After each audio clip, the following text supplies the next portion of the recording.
Welcome to episode 1. If you just now landed on my channel here, take a front row seat, hit the subscribe and the like buttons, turn down the lights, and let's get this show on the road. And for those who are helping me to keep my channel going, thanks for the lift. This is my new No Frills series, wherein my episodes will be numbered in the titles and in a separate playlist of hopefully a more organized presentation of information. And I will be discussing more about my discoveries of the Revelation 7 sign and the Revelation 15 sign, and all the other discoveries I've been sharing with everyone. This will be both a recap series of things I have previously talked about, as well as the addition of some new information in each episode. This series is intended to benefit everyone, and especially those who have not gone back through all of my other videos from this year. Although, if you haven't gone through them yet, they will have a lot of different information in them than what you will find in this series. Instead of connecting a lot of dots in this series of videos, which is of course necessary in order to see the big picture, I wanted to simply present straightforward pieces of the puzzle and stick to the facts of each matter and not run off on a bunch of different tangents. I will try to keep this series of videos short and to the point. If you like longer and more dot connecting type videos, I'm sure I will be releasing more of those as well. So what better way to start than to welcome everyone to the Age of Aquarius and episode 1. Let's explore the dawning of the Age of Aquarius. And how do we know when the ages really change from one age to the next on God's grand clock in the heavens? Well, I need to do a tiny bit of teaching, and then we get to the fun stuff. I'm sure some of this stuff makes me just as nervous to talk about as it does you, so let's try and keep this just as simple and basic as we possibly can. All the real mechanics of God's clock can get super complicated, and more science than most of us care to know. I'll have to hand it to the true astronomers and hobbyists out there who know all about this stuff. Let's just have fun with this, and I'll try to put things into terms that we can all get along with and understand. The free program that I'm using on my laptop here is called Stellarium. So, since the sun and all the planets follow or travel around a somewhat narrow path through the heavens in a giant circle, we see that they will all traverse basically 12 constellations on their circuits. And this also designates our 12 months of the year, as the sun makes the 360-degree circle in approximately 365 days, ending back where it started in a particular constellation. Some constellations are much bigger than others and take up a lot more space on this sort of racetrack around the heavens. But just like on our own clocks, God has divided these 12 constellations into 12 equal parts. And like on our own 12-hour clock faces, these hours on God's clock occupy 30 degrees each.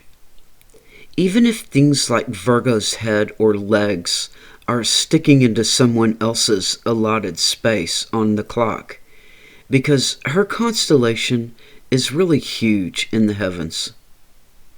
And even though God has specific 30-degree divisions of his clock in the heavens, just as we do on our own clocks, we may not experience the big climactic defining event of each age at exactly the moment of the change of the age, if that makes sense. It's like, even though the hour on God's clock might have changed, we may not experience the big change until a few minutes after the hour.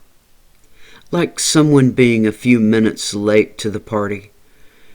Only since God's hour is well over 2,000 years long, being late to the party could be 100 years or more.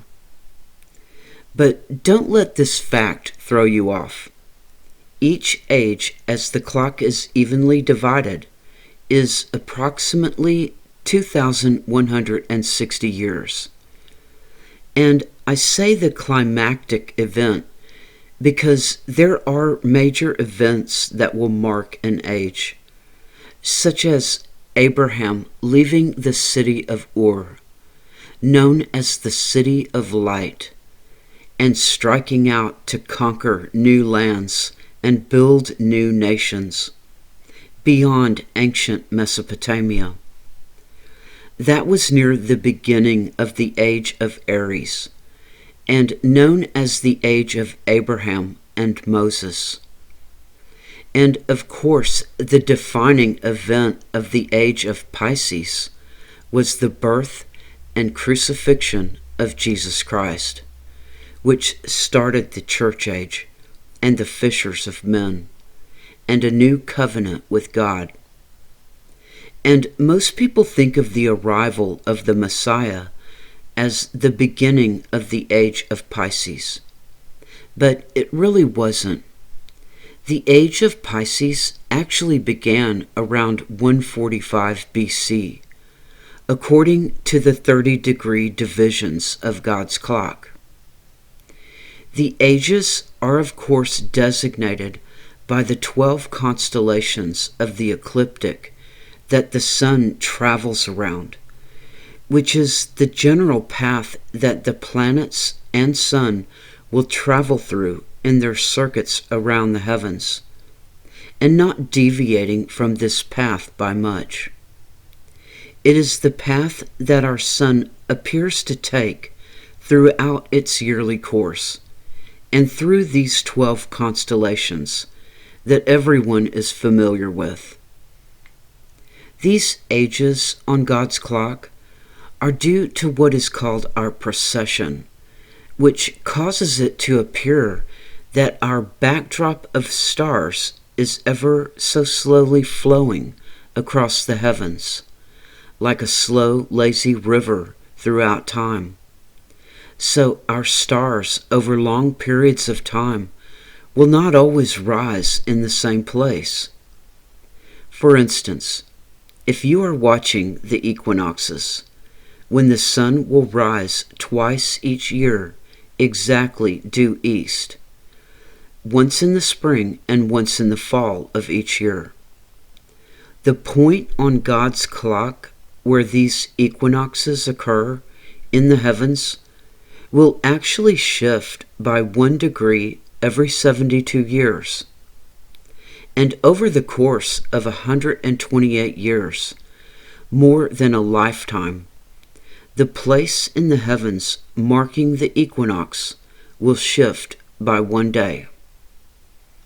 So, as you can see in these 2 screenshots that I'm showing, first off, that red letter E that you can hopefully see here on the sun, that's the cardinal point of due east, and it is also the horizon line in stellarium.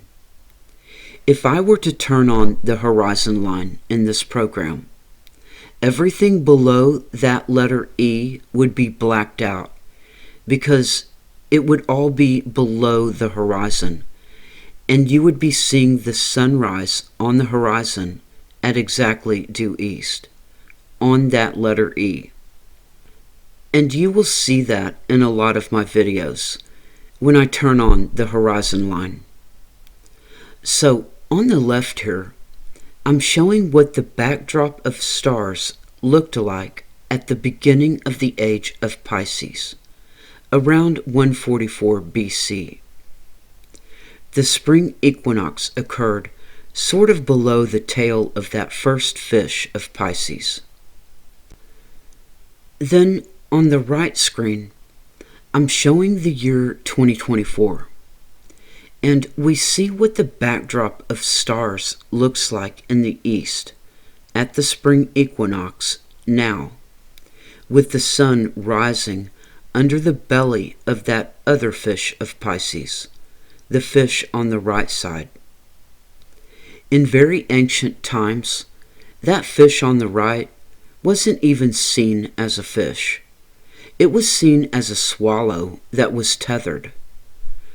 So the naming, or what these star patterns represent, can change over time and over cultures. So now you can get a good idea of just how far the backdrop of stars will appear to shift in over 2,000 years. This represents how far the stars have moved during the entire age of Pisces.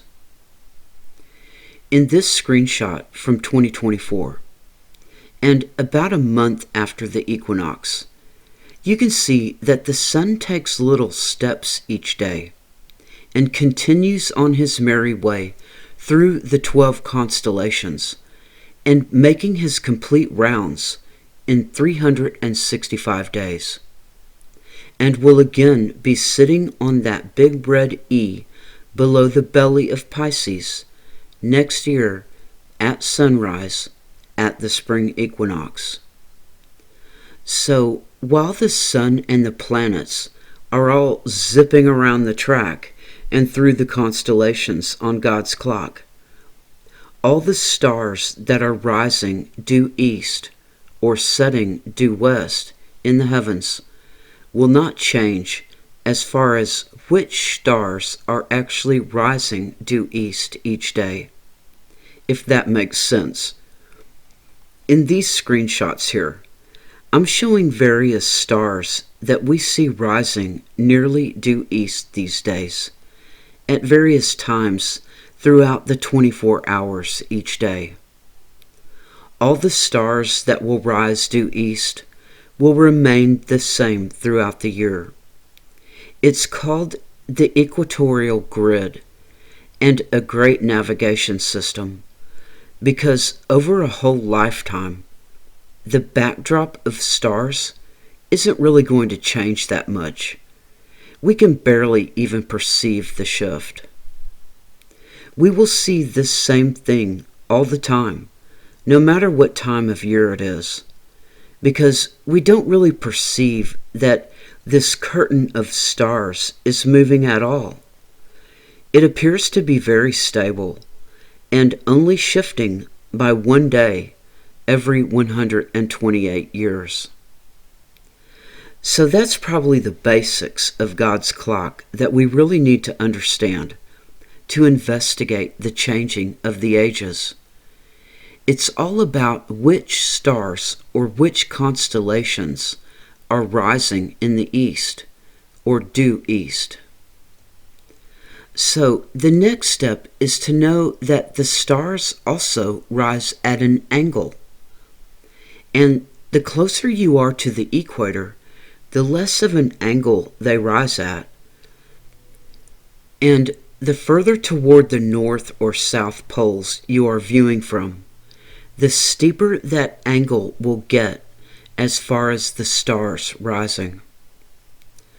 So I often choose the Giza Plateau in Egypt, where the Great Pyramid is, as a good fun location to view things from, since the stars aren't really rising at too much of an angle when viewing from this location.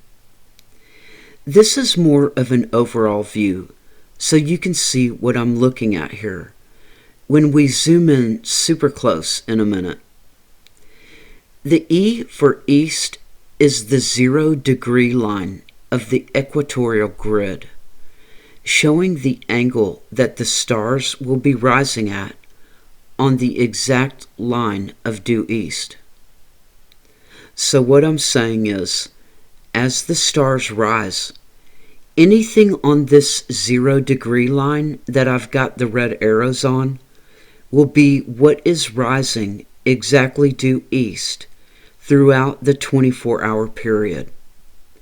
And you can follow this 0-degree line all the way around in a big circle to see which stars are exactly falling where. What I'm most interested in here is taking a super close-up look of the first stars of that water picture of Aquarius. They are the first stars in the constellation of Aquarius that will be crossing that 0-degree line as we step into the new age. The stars of Pisces, that fish, have long since passed the 0-degree line.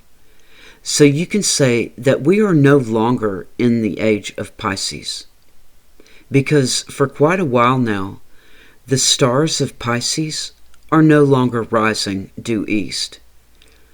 You see in this screenshot that all the stars in Pisces are well to the left of the 0-degree line. And here, the backdrop of stars are all moving slowly toward the left of the screen. So over the next hundreds of years, more and more of Aquarius will be rising due east, because they will all be ever so slowly moving to the left. So let's look up close at those stars of the water picture. Since the Mayan calendar ended the long count at winter solstice of 2012, which was the end of 2012, this is the year 2013 and 2016 and 2024 and 2030 side by side. And just take a look at the stars as they cross that zero line. Hopefully I made these pics big enough so you can really see what's going on here. It looks like by the year 2030, both of the stars of the water picture have crossed that 0-degree line of due east. And back in 2013, it looks like that first star of the water picture has just barely crossed the line. And maybe not even completely. But by 2016, it looks like we could safely make the call that that first star has completely crossed the line. And by 2024, you can see it's definitely crossed over right now. And that second star is halfway across the line as well, right now. Now this is a permanent thing. Like I said, the backdrop of stars here will slowly continue moving toward the left of the screen. And the 0-degree line is just going to be more and more into the constellation of Aquarius, no matter what time of year or from what location you are viewing it from. So at spring equinox, from here on out, the sun is definitely rising in the constellation of Aquarius. The age of Pisces is over. It is finished. I just don't see how anyone could argue that we are still in the age of Pisces. The door is closed on that age, and there's no going back. What you're staring at are the cold hard facts of the matter. And the truth is the sharpest sword you can have. Now that you've seen that one, and I think you understand what I'm looking at here, I've got another fun one that I think you'll be able to see another sign marking another defining moment in the history of the world. This is an overall view of Virgo, and what I'm interested in are the first stars of Virgo that will cross that 0-degree line of the grid. Since we are on the other side of the heavens here, the backdrop of stars will now be moving from the left to the right across our view as we are scrolling forward through time. This is 144 BC, around the time when the age of Pisces officially started, according to those exact 30-degree divisions of time on God's clock. And this is where the fall equinox was that I'm showing here, with the sun rising at exactly due east this day, around the knees of Virgo. The red E for east always seems slightly off center, but the sun really is sitting squarely on that 0-degree line here. So I'm interested in these two stars. One is Spica, that represents the ear of grain in Virgo's hand, and also that lower star that is making out her skirt in the stellarium artwork here. And you can see that if our backdrop of stars is moving from the left to the right, then these two first stars of Virgo have not yet crossed that 0 line of due east on our grid. They still have a ways to go. So when do you think that happened? Well, let's zoom in and check out some dates. I'll try to keep both of these stars in the picture here, so I hope it's enough to see what's going on. Spica, the grain in Virgo's hand, is going to be the first star to cross that line as we progress through time. This is 40 BC, and it looks like Spica is just barely touching that line, and the lower star of the skirt is still not that close. So let's move up to 3 BC, and the year Jesus was born. And it looks like the star of Spica has now crossed the line. But if you look closely, that lower star of the skirt of Virgo is just right at the line. So let's move the clock up to 30 AD and the year when Jesus was crucified. Both of those first stars of Virgo have now clearly crossed the line of 0 degrees of the equatorial grid. So the first stars of Virgo crossing the line of due east happened during the life of Jesus. I would say that there really are star signs that can be so specific in marking out such historical events. I mean, how can this be? That you can see the very years that these first stars of Virgo, the Virgin, first crossed the line of exactly due east in the heavens. And this event only happens in one small space of time, during about a 33-year period, in a cycle of about 26,000 years. And it happened during the years of 3 BC to 30 AD, marking out the life and times of Jesus Christ here on earth. And I have to laugh because people accuse me of just making stuff up on my channel here, but I can assure you that what I'm showing is very real. And Stellarium is a very sophisticated computer program. It's not just making stuff up either, not by a long shot. Unless, of course, we are all just living in the Matrix.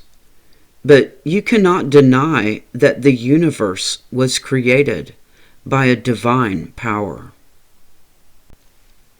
In 2012, the most accurate calendar ever devised what most know as the Mayan calendar, which is based on a 144,000 day cycle, or the biblical 400 years.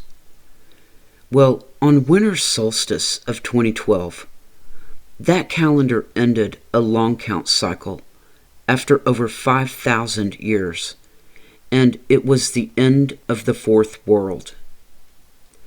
The Revelation 7 sign happened on 3/13 of the year 2016, 7 days before the spring equinox. And I believe it was also a marker for when God made the call that the church age is over. The 3/13 date would be the Gregorian date that John the Baptist was born, as I've shown in some previous videos. And that particular sign that John the Apostle specifically described in the first verses of Revelation chapter 7 is what I call bases loaded.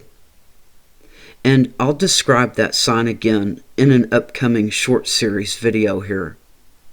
But on October 7th of 2016, that same year, and on what would be Jesus' current birth date, star date of October 7th, we had strike number 3 on St. Peter's Basilica, and it was game on.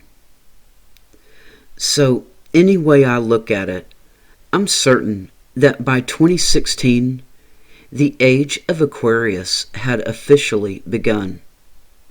And it's not like we are going to turn back the clock on all this. You can see it with your own eyes. That's what I'm here for, to show you things that you can see with your own eyes and know for sure. And some things I will show you are things no one has ever shown you before. I know that much for sure. One of the points of making my videos is to simply assure people that we are, in fact, at the end of the age of Pisces and the fishers of men. So rest assured, you were chosen to be here right now to witness the end of days. I've got countless proofs that I'll be putting into this series of short videos for anyone who just wants to see the facts of the matter without a bunch of fluff and stuff. What I'm most interested in is giving you the biggest sword you can carry. And I've got a few other interesting things to show you about some other ages.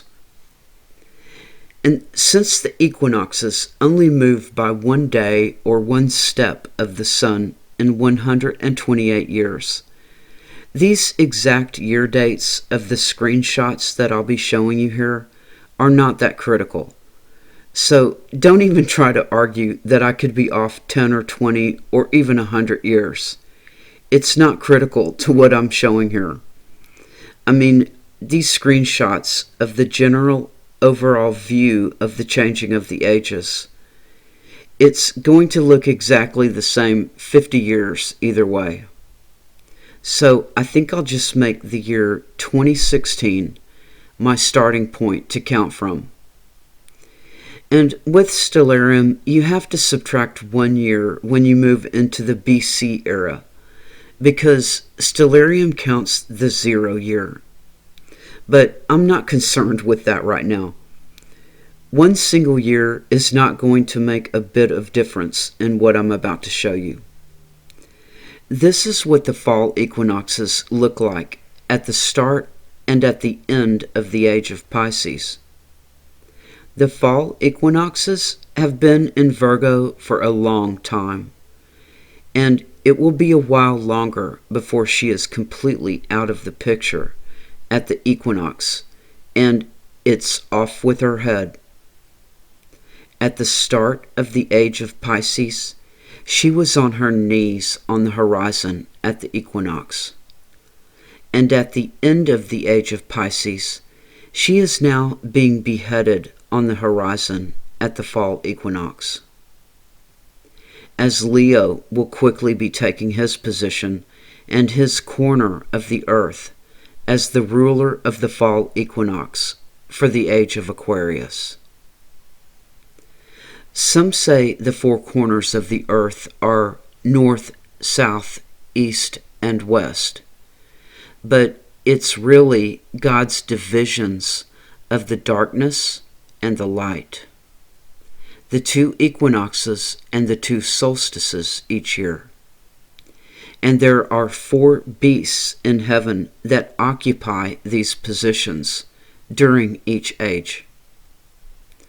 John tells us in Revelation chapter 4 which four beasts he saw in heaven, and it is the solution to the puzzle of what he says that he saw standing at the four corners of the earth in Revelation chapter 7.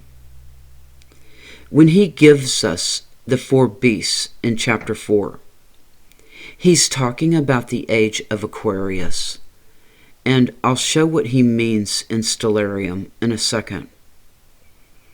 In chapter 4, verse 7, John writes that the first beast was like a lion, Leo, and the second beast like a calf, Taurus, and the third beast had a face as a man, Aquarius, and the fourth beast was like a flying eagle.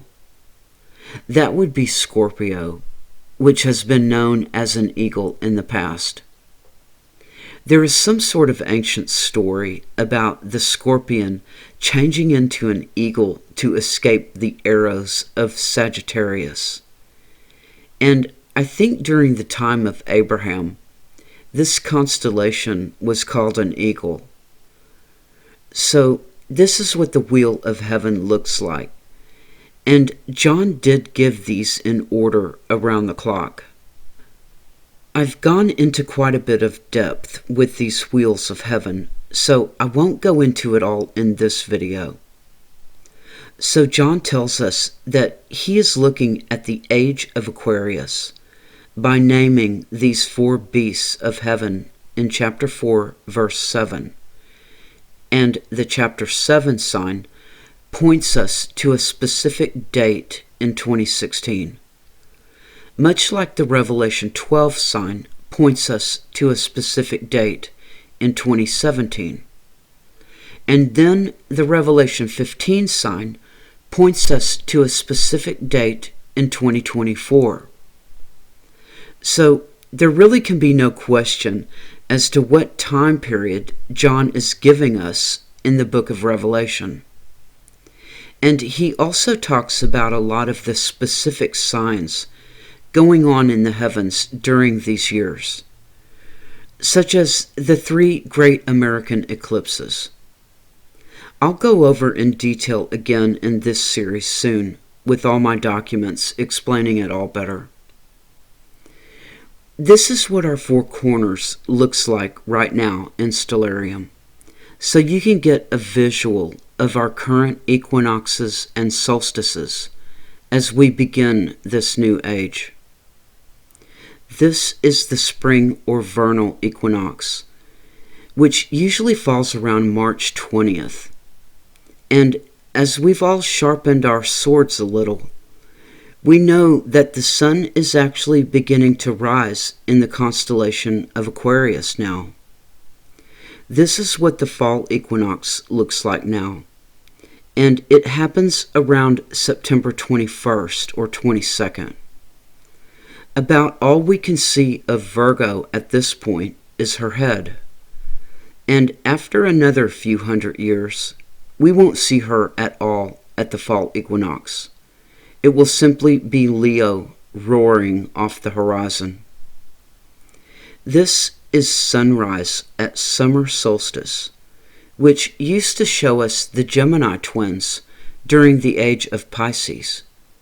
But now we've got Taurus rising with the sun, the bull for our summer solstice, which happens around June 21st each year.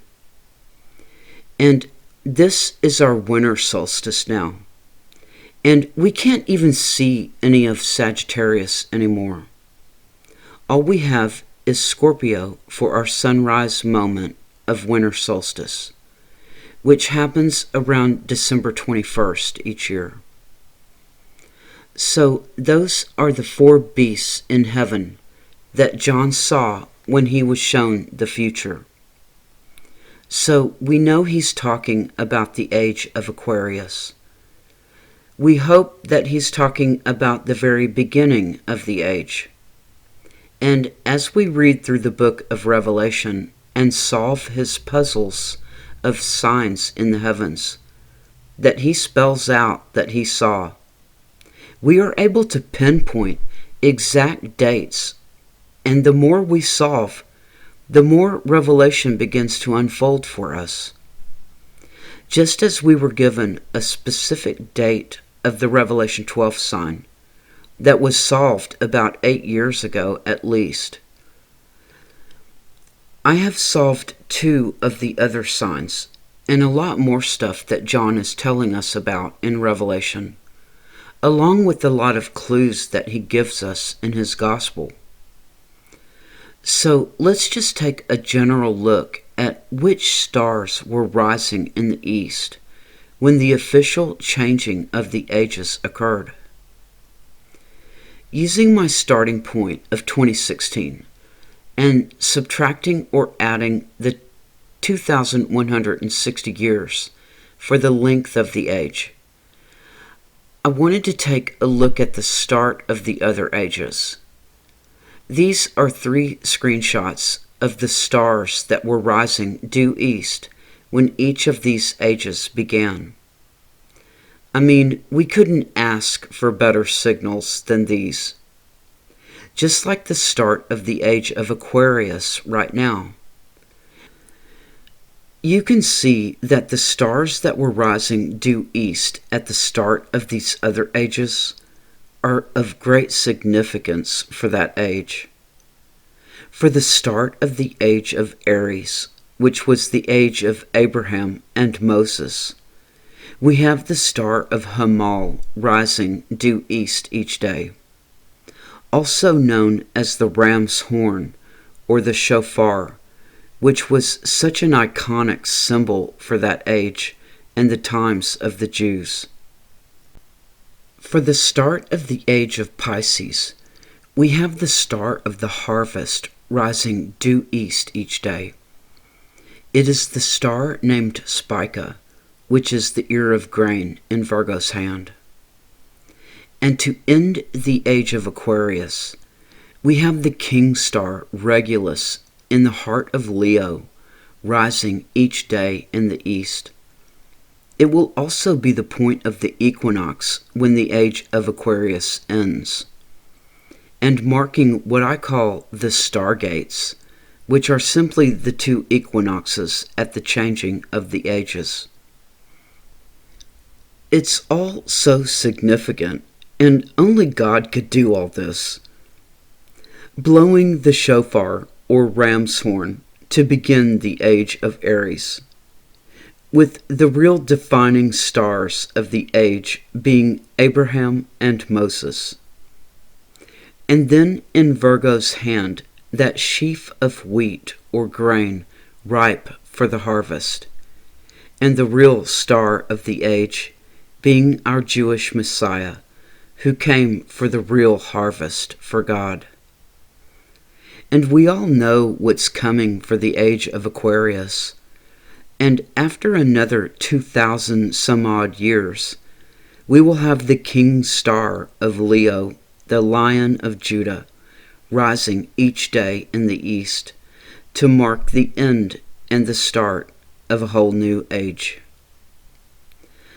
A couple of other interesting stars as big markers of the times was around the year 2000 BC, most likely during the time of Abraham's life. And each day, due east, we see Aldebaran, the main star of Taurus the bull, a red giant, the brightest star of that constellation. and one of the brightest stars in all of our night skies. And check out the star that always rose due east during the life of Samson, the shoulder of Orion, Betelgeuse, a red supergiant, and definitely one of the biggest, brightest stars around. If it were our sun, its outer surface would lie beyond the asteroid belt, and its massive size would completely engulf the orbits of Mercury, Venus, Earth, and Mars. It's just that gigantic. So that's just some fun stuff to wrap up this first episode of my No Frills teaching series on some things I've found interesting. I hope you enjoyed having a look at the dawning of the age of Aquarius. Join me next time when I will be investigating the star signs surrounding the crucifixion and heavenly matchups to our current events. Have a super blessed day, my friends.